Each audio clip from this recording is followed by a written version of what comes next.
আজকে লাহুল স্পিতি ট্যুরের আমাদের সেকেন্ড ডে। আমরা সিমলায় ছিলাম, সিমলা থেকে এখন একটা স্পটে এসেছি আপাতত। তো ফার্স্টেই সিমলা কি করে এলাম বা এই জিনিসগুলো, দিল্লি, হাওড়া থেকে দিল্লি ট্রেনে এসেছি আমরা পূর্বাতে, দেন দিল্লি থেকে আমরা চণ্ডীগড়, আবার একটা ট্রেনে এসেছি, দেন চণ্ডীগড় থেকে আমরা সিমলা বাই কার এসেছি। সো এখন একটা স্পটে দাঁড়িয়ে আছি। এখানে অনেক অ্যাডভেঞ্চার অ্যাক্টিভিটিস হয়, like zip lining and all. 500 rupees করে পড়ে, মোটামুটি হাতে 3 থেকে 4 ঘন্টা সময় নিয়ে আসতে হবে, তবে আপনারা এটা করতে পারবেন। আর সিমলাতে আমরা ছোটা সিমলাতে, সো দিস ইজ খুফরি। এখানে অ্যাপেল গার্ডেন অ্যান্ড আরও অন্যান্য রকম স্পট আছে, অ্যাডভেঞ্চার অ্যাক্টিভিটিস আছে। আর এইটা হলো প্রাইস রেঞ্জের চার্টটা, যে কত টাকা করে কোথায়, এটা আপনারা দেখে বুঝতে পারবেন। সময় নিয়ে আসতে হবে হাতে। এইখান থেকে বুকিং হবে, এনারা বুকিং নিচ্ছেন। And this is the parking spot. So this is the hotel যেখানে আমরা ছিলাম ছোটা সিমলাতে। আপনারা এখানে কন্ট্যাক্ট নাম্বার, মেল আইডি এবং সমস্ত রকম ডিটেলস পেয়ে যাবেন।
আলু ভাজা, ভাত, ডাল, ফুলকপি আলুর তরকারি আর ইলিশ মাছ, ওটা এখন আসছে। আজকে দুপুরে আমাদের লাঞ্চ আলু ফুলকপি, উচ্ছে আলু ভাজা, ইলিশ মাছ, ডাল, ভাত, সবার অর্ধেক খাওয়া হয়ে গেছে। এই ভিউ। অ্যান্ড সেকেন্ড ব্যাচ খেতে বসবে। আমাদের সকলের খাওয়া আপাতত ডান। মারাত্মক ক্লিয়ার ওয়েদার। এখন আপাতত লাঞ্চ চলছিল। তো দেন আজকে আমরা কোথায় স্টে করব সেটা বলে দিই। আজকে আমরা স্টে করব কিন্তু সারাহানে। আমরা সিমলা থেকে সাংলা হয়ে আজকে স্টে করব সারাহানে। আর লাঞ্চ হওয়ার পরেই আমরা এখান থেকে বেরিয়ে যাব।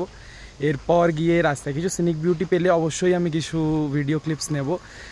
আমরা এসছি যাযাবরী বলে একটা ট্রাভেল গ্রুপ আছে, তাদের সাথে। মানে ওনাদের ব্যবস্থাপনা আপাতত মানে মারাত্মক, খুব ভালো, খুব কমফোর্টেবল ওনাদের সাথে জার্নি করা। ওনাদের খাওয়া দাওয়ার যে সমস্ত জায়গা দিয়ে নিয়ে যাওয়া, গাড়ি আমাদের 3টে গাড়ি আছে, 4টে গাড়ি আছে। একটা হচ্ছে আট্রিগা, বাকি 3টে হচ্ছে ফোর্সে ট্রাভেলার, 2টো 13 সিটার, একটা 17 সিটার।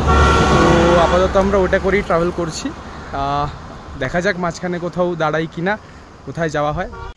সো আমরা এখন এসছি পদম প্যালেসে। পদম প্যালেস হচ্ছে রাজা বীরভদ্র সিং, উনি হচ্ছে হিমাচলের রাজা ছিলেন। সো এটা ওনারই প্যালেস। ওনার এখানে টোটাল এই এরিয়াতে 6টা প্যালেস ছিল। এগুলো সমস্তই আমার স্থানীয়দের মুখে শোনা, মানে আশেপাশে যারা আছেন তাদেরই আপাতত জিজ্ঞেস করে জানলাম। আর বেসিক্যালি এই প্যালেসটা যেটা, সেইটা স্থাপিত হয়েছিল 1987-এ এটা স্থাপিত হয়েছিল। এবং তার সাথে এটাও শোনা গেল, আমি সে জানতে পারলাম যে ওনাদের কিন্তু রাজ্যে বংশ, সেই বংশের উত্তরাধিকারী হিসাবে এখনও এই প্যালেসে নাকি ওনাদের পুত্রবধূ থাকেন। এইটা প্রবাবলি পুরনো প্যালেস যেটা রেনোভেট করা হয়েছে। এটা দেখালাম অলরেডি 1987-এ যেটা হয়েছিল। এটা নতুন করে করা হয়েছে, আগেরটাকে হোটেল বানিয়ে দেওয়া হয়েছে। তো আগে এটা কত সালে, এইটা মেন প্যালেসটা কত সালে হয়েছিল এক্স্যাক্টলি সেই ইনফরমেশন আমি আপাতত কোথা থেকে পাইনি। গুগল সার্চ করে যদি দেখতে পাই, এইটাই main palace and this is the renovated palace. আর এইখানে প্রবাবলি রাজা বসে সবার কি কথা শোনা, আগেকার দিনে যেমন হতো, কথা শুনবে, কার কোথায় সমস্যা সেইগুলো রিজলভ করা, এইখানে বসতো। এইটা নতুন করে করা হয়েছে, যেখানে এখন ওনাদের পুত্রবধূ থাকেন শোনা যাচ্ছে। আর এইটা হলো মেন প্যালেসটা, যেটা এই সাইডটা কনভার্ট করে হোটেল করে দেওয়া হয়েছে।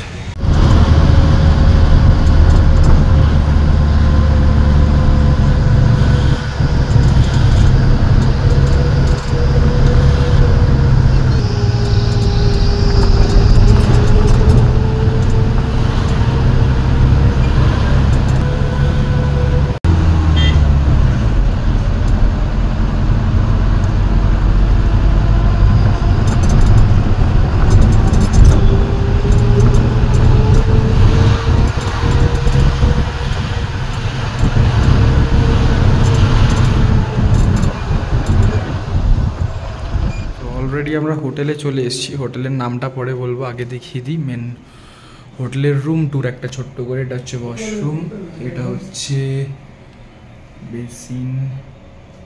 ওয়াশরুম থেকে জানলাটা খোলা, ওখানে ভালো ভেন্টিলেশন। এই হচ্ছে ওয়াশরুম, সিলিং। এখানে ইলেকট্রিক কেটল অ্যান্ড জলের জায়গা দেওয়া আছে, খাবার জলের জায়গা।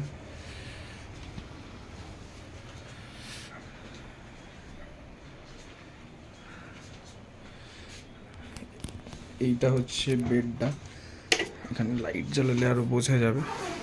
এটা হচ্ছে বেড, ডাবল সাইডেড বেড। ওখানে জিনিস রাখা, সুটকেস বা অ্যান্ড অল যা জিনিসপত্র আনবে সেসব রাখারও জায়গা আছে। অ্যান্ড দুটো চেয়ার, একটা ছোট্ট টি টেবিল, তার সাথে এখানে জাস্ট ভিউ, ব্যালকনি। রাত্রেবেলা অন্ধকারে অতটা দেখা যাচ্ছে না, ফ্ল্যাশ লাইট যদি জ্বালানো যায়। হ্যাঁ,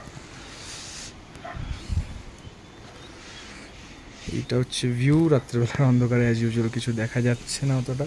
এখানে বসার ছোট্ট দুটো জায়গা দেওয়া আছে, অ্যাটাচড ব্যালকনি, পাশাপাশি দুটো রুমের একসাথে ব্যালকনি। খুব সুন্দর ভিউ রুম থেকে, মানে শুধু রুম থেকে না, এটা আমরা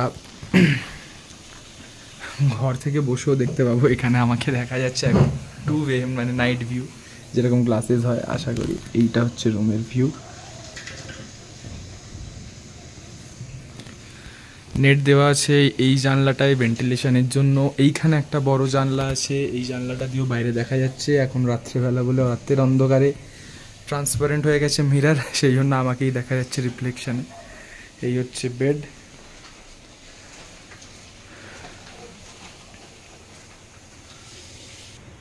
সুন্দর ব্যালকানির সাথে।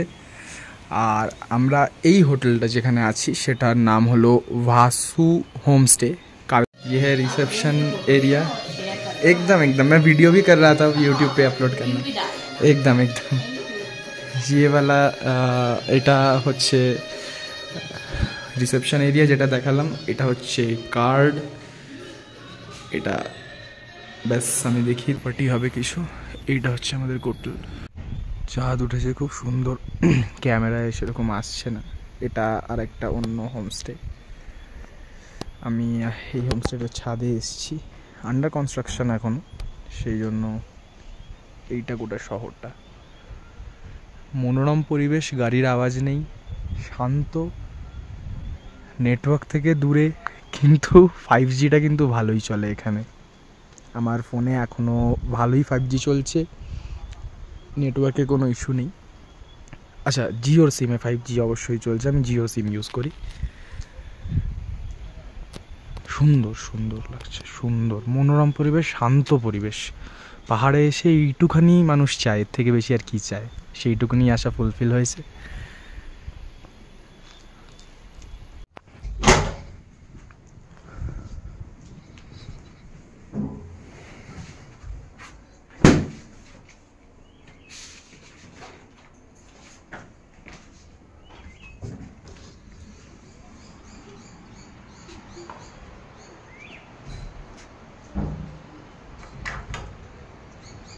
তো